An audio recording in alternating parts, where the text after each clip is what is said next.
Bonjour, bonsoir. Suivant l'endroit de vous nous recevez dans le monde. C'est un plaisir de vous retrouver comme chaque lundi, midi, heure d'Haïti, sur cette chaîne. IJC Group, pour vous apporter IJC le podcast, un journaliste dans les coulisses du pouvoir. Nous sommes à notre saison 3 et nous avançons doucement, mais lentement, vers la fin de cette série. Le thème est le suivant.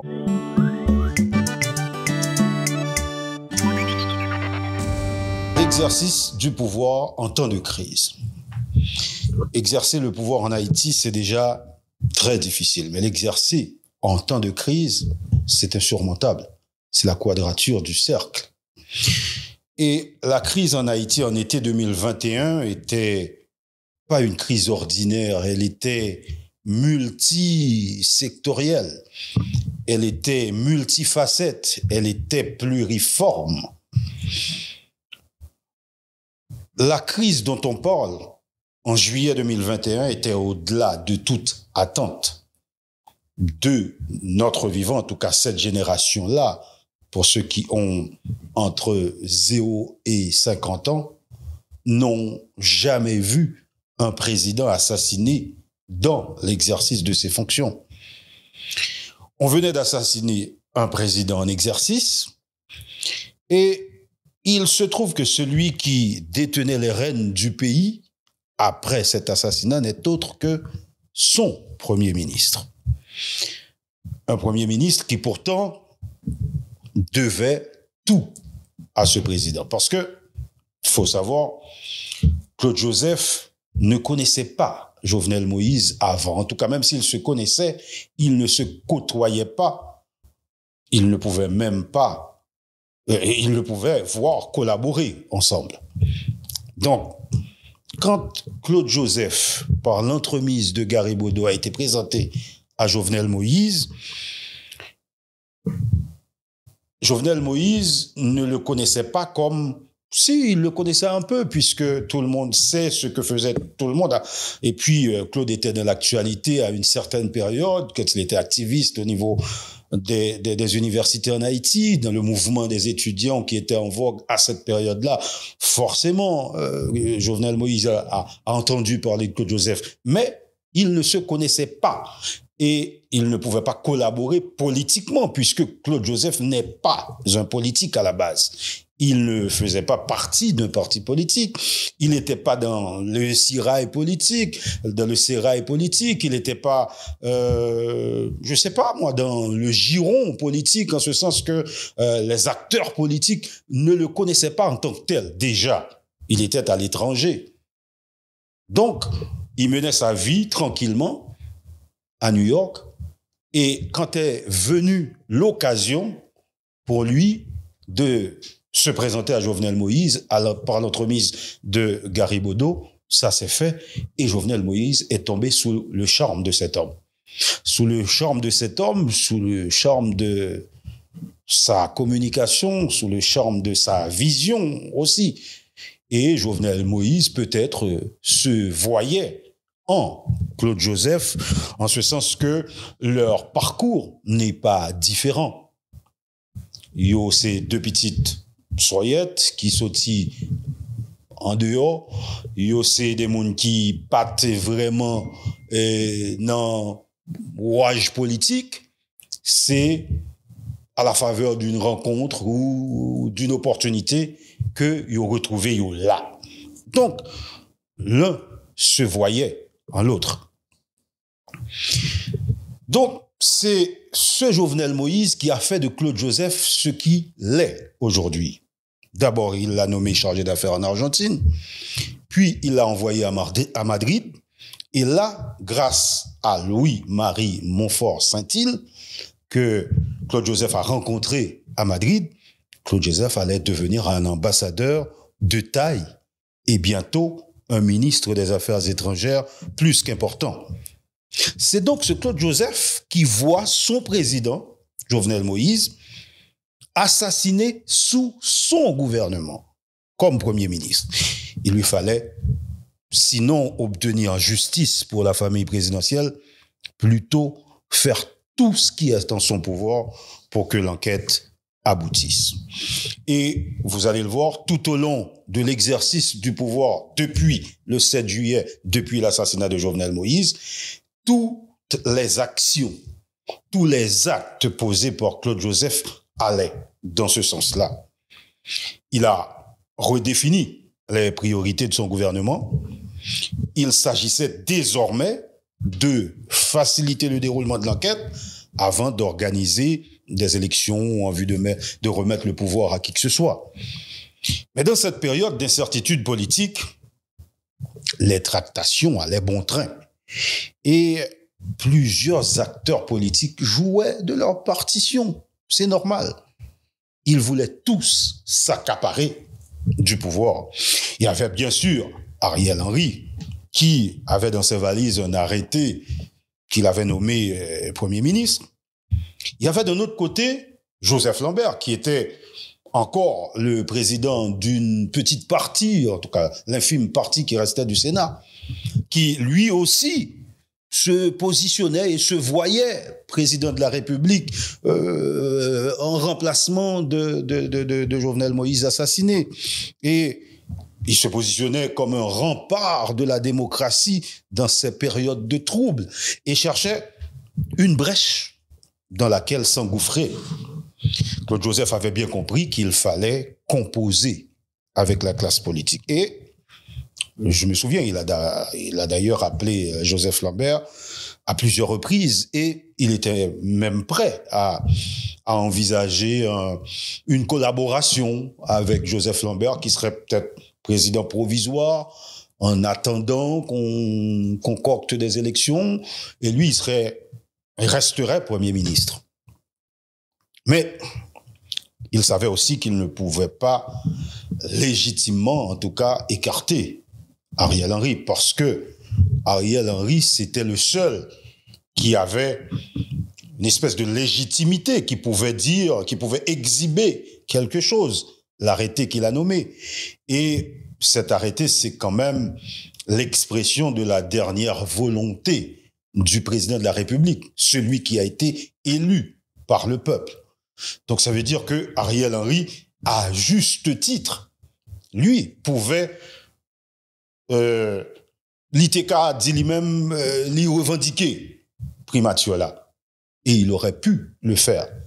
Et vous allez peut-être le voir par la suite, il va le faire. C'est dans cette conférence de presse du 15 juillet que je vais vous permettre de voir, eh bien, Claude Joseph va essayer de montrer, en tout cas de se positionner comme un acteur qui veut rassembler. Il sait qu'il ne peut pas écarter Joseph Lambert. Il sait qu'il ne peut pas écarter Ariel Henry. Et que dire aussi des autres acteurs politiques? Il sait. Donc, dans cette conférence de presse, il va se positionner comme un rassembleur. Il va ouvrir ses bras et il va appeler au dialogue. Je lui ai glissé un paragraphe dans ses notes pour la conférence, dans lequel je lui demande d'abord de se dire Premier ministre de facto. Parce qu'en fait, c'est ce qu'il était, un Premier ministre de fait. Le Premier ministre de droit, par rapport à de fait, c'est quand même Ariel Henry, puisque c'est lui qui avait un arrêté le nommant Premier ministre. Donc, il s'est positionné en tant qu'un acteur parmi tous les autres acteurs politiques et il les appelle à trouver rapidement un accord pour la formation d'un gouvernement de consensus afin qu'il puisse, lui, se retirer. Je lui ai demandé de dire qu'il était Premier ministre de facto pour éviter que ce soit les autres qui disent cela de lui.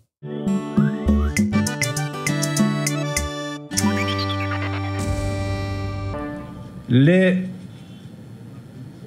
présidents Amoury, dernier conseil ministre qu'il a organisé avec nous avec moi-même comme Premier ministre intérimaire.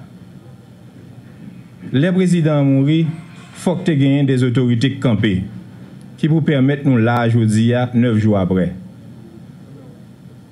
C'est ça que fait, moi-même, comme ministre, premier ministre ad intérim, moi prends courage avec demain pour moi avancer avec reste ministre et m'a profité occasion pour moi remercier secrétaire d'État, remercier ministre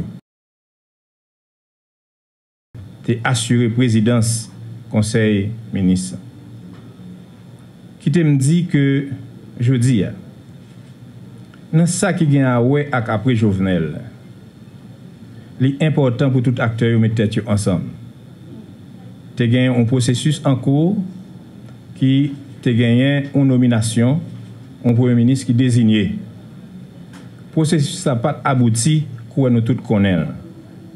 Je dis à premier ministre Dr Ariel Henry c'est un acteur important lié dans la crise là.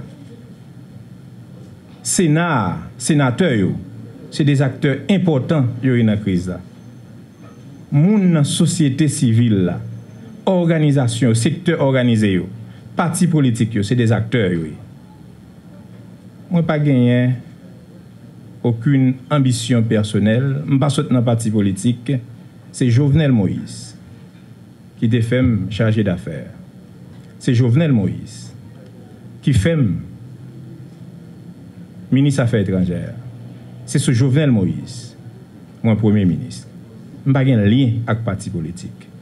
Qui donc est extrêmement important pour le président, mon bon devoir moral, pour le jeune justice avec la famille, Madame Nick Petitli, mais il est important pour tout le monde mettre tête ensemble. Nous ne pouvons pas courir avec rien. Moi-même, je ne suis pas dans une dynamique côté m'intéresser à arrêter là. Moi, je pense qu'il faut que nous toutes mettons tête ensemble pour une jeune solution. Dans chaque crise, il y a une opportunité. Opportunité qui offre là à acteurs, c'est chita ensemble pour définir la gouvernance. C'est chita ensemble pour nous joindre une solution à la crise là. Pas de monde qui gagne pour compter. Moi-même, c'est un premier ministre de facto. Ariel, c'est un premier ministre désigné qui pas jamais installé. Lambert, c'est un sénateur, c'est un président Sénat qui pas président Assemblée nationale là à cause pas gagné chambre député. Qui donc nous trois ça plus l'autre secteur faut que nous mettions tête nous ensemble pour nous jouer nos solutions. C'est ça qui est important. Et moi profiter caméra, micro la presse pour me lancer un appel à tout secteur qui organisé en un pays. En nous mettre tête nous ensemble pour nous jouer nos solutions à la crise là.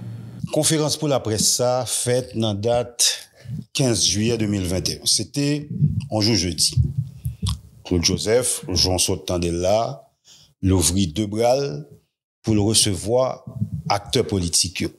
Chita Palakio, pour garder comment il a joindre une solution à crise politique là, mais pas seulement une crise politique, crise sociale, une crise économique, mais tout une espèce de nébuleuse qu'on pas comprendre rien là-dedans, puisque le président assassiné la Kaeli, Colombien yo arrêté en vingtaine, il y a l'autre qui mourit, il y a l'autre qui blessé, ou non Galimatia, ou pas qu'on exactement qui ça bagaille là y. Message politique ça que Claude Joseph fait dans la conférence ça, pral irriter Ariel Henry, qui estimait quand même c'est lui qui gagne légitimité pour t'apprendre lead yon quelconque négociation politique. Il pas comprendre comment Claude Joseph, son premier ministre de facto, lui-même, lui son premier ministre qui nommé, qui gon arrêté dans mel, arrêté à nan valise, li la machavel à droite à gauche, et puis c'est Claude Joseph qui prend leadership, une espèce de dialogue politique pour permettre que acteurs rencontrés cap mandel vin chita par la clé. Ariel Henry, pas content. Ariel Henry pral lancer rencontre lui-même tout à quelques acteurs politiques bon côté pas. En pile secteur qui a cherché pouvoir, yo même tout, qui était dans la rue en face Jovenel Moïse, yo rejoignent équipe Ariel là. Et dans le week-end qui suit conférence ça, puisque nous disons conférence ça t'est fait un jour jeudi, réunion politique pral multiplier dans l'hôtel dans la capitale. Ariel Henry pral marcher pour mettre poste ministre by un paquet de nègres, sans oublier quelques membres dans le secteur privé qui décidé by monsieur Jarrette parce que yo en pile nan yo pas de bien contrôle Claude Joseph. Brikouri dans la presse, Ariel Henry pral installer gouvernement dans hôtel El Rancho dans capitale là pendant le week-end là. Mais c'était ça nous relait en communication politique en ballon d'essai. Vous voyez ballon en l'air ou à regarder qui Jean l'a tombé. Toutefois, nous t'avons remarqué qu'il y a un petit flottement quand même dans l'équipe Claude Joseph là. Et plusieurs nègres n'après nous pas qu'à joindre yo. Nèg pas répondre au téléphone. Il y a quelques autres qui bon nous rendez-vous mais qui pas vini. Bâton ensemble sur route pour le changer bout. Au Conouel on pouvoir pral tomber. Gain de nègres qui était tout près président, qui t'a marché côte à côte avec président et le président vire regarder derrière pas ouais yo. Et puis gain des nègres tout qui toujours dit ah mon cher, gain petite même malade à l'étranger, c'est dans moment ça nèg là pour un avion li voyager pendant que pouvoir en difficulté. Eh ben gens de nèg ça yo, là ouais comportement ça, faut dire tout gon bagay qui a passé. Eh bien dans période ça justement, gain des nègres qui dans gouvernement ou a chercher yo ou pas joindre yo. Gain des nègres qui ministre Claude Premier ministre, l'après les nègres pas répondre. Et puis, on senti un flottement. C'est dans le week-end ça tout. Il y a l'autre événement pour le produit. Martine Moïse, première dame, non, qui était à prendre soin en Floride, retourné dans le pays, dans perspective funérailles Maril, président Jovenel Moïse. Nous étions en première ligne, dans l'aéroport Toussaint Louverture, les avions atterri. 2 agents FBI sortis en premier. Après un petit temps, première dame non sorti. Zéphirin Ardou un balle le bras. Li descend ti marche escalier ti avion. Et puis, li vin joindre Claude Joseph à qui on l'emmène garçon canson.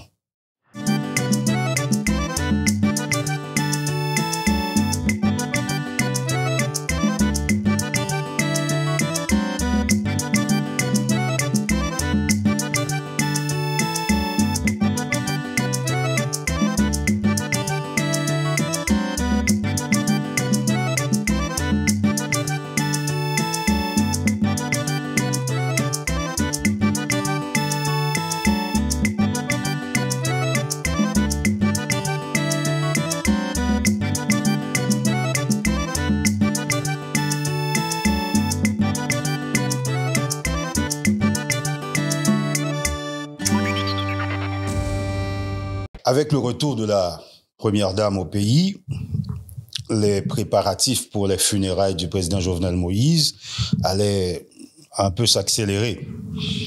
La date était déjà connue et du côté du comité qui était chargé d'organiser les funérailles, tout semblait en ordre.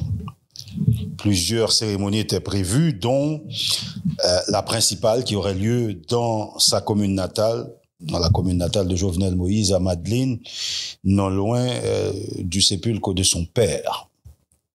Le ministre de la Communication de l'époque, Pradel Henriquez, explique le déroulé du cérémonial lors de cette conférence, de cette même conférence du 15 juillet. Sur la question des lieux, les funérailles, et j'aime dire tout à l'heure, l'a chanté le 23 juillet au Cap-Haïtien. Il y aura un acte administratif qui a fixé, mais précaution de prendre fait pas de préciser, c'est parce que nous avons encore, parce que parmi ces 2 jours de travail nous fait, nous avons encore d'autres réunions importantes avec la famille Et pour nous, l'important, c'est chaque fois pour nous travaillons autour de 2 documents, c'est le principe de la famille et la loi. Maintenant, c'est au Cap haïtien selon les vœux de la famille. Donc, on a besoin que la famille, dans le week-end, on a d'autres rencontres qu'a faites parce que nous ne pouvons pas camper, qui fait que nous pouvons fixer pour vous plus de détails. Mais pour le moment, les funérailles se tiennent officiellement, les funérailles nationales se tiennent selon le décret article 36 dans le nord au Cap haïtien. Mais à Port-au-Prince, on aura une journée de cérémonie d'hommage au président de la République. Merci beaucoup. Ces funérailles prévues le vendredi 23 juillet, ce ne sera pas sous le gouvernement de Claude Joseph qu'elles auront lieu, parce que quelques jours seulement après cette conférence, le Premier ministre a reçu un coup de fil qui allait tout basculer. Un appel de Michelle Sisson, l'ambassadrice américaine, à la suite duquel Claude Joseph nous annonce à Jean-Claude Barthélemy et à moi-même qu'il va remettre le pouvoir. La remise du pouvoir entre contrainte et pression, c'est le thème du prochain épisode de IJC, le podcast, un journaliste dans les coulisses du pouvoir, saison 3, à suivre la semaine prochaine sur notre chaîne YouTube IJC Group. Vous venez de suivre l'épisode 8 de la saison 3 de la série IJC, le podcast, un journaliste dans les coulisses du pouvoir. Aimez, partagez et abonnez-vous à notre chaîne YouTube pour découvrir nos différents contenus. Pour vous abonner à la page YouTube de IJC Group, vous tapez sur le moteur de recherche youtube.com, bien entendu. Une fois que c'est fait, vous allez taper sur la barre de recherche de YouTube IJC.group. Et là, vous allez tomber sur le contenu audiovisuel de IJC. Ce qui nous intéresse dans ce cas-là, c'est le podcast journaliste dans les coulisses du pouvoir. On va tomber sur le contenu audiovisuel. On pourra ouvrir la vidéo. Et maintenant, il y a plusieurs onglets en bas. L'onglet qui nous intéresse, c'est l'onglet avec la petite cloche pour s'abonner. Donc, on peut s'abonner à toutes les vidéos ou bien encore personnaliser notre abonnement ou bien ne pas s'abonner du tout. Une fois, si on aime la vidéo, on peut toujours mettre le pouce en l'air ou bien encore si on n'aime pas, le pouce en bas. On peut transférer la vidéo, la partager avec la famille ou les amis et on peut télécharger le contenu audiovisuel aussi. Donc, voilà comment faire pour vous abonner à la page de IJC.group.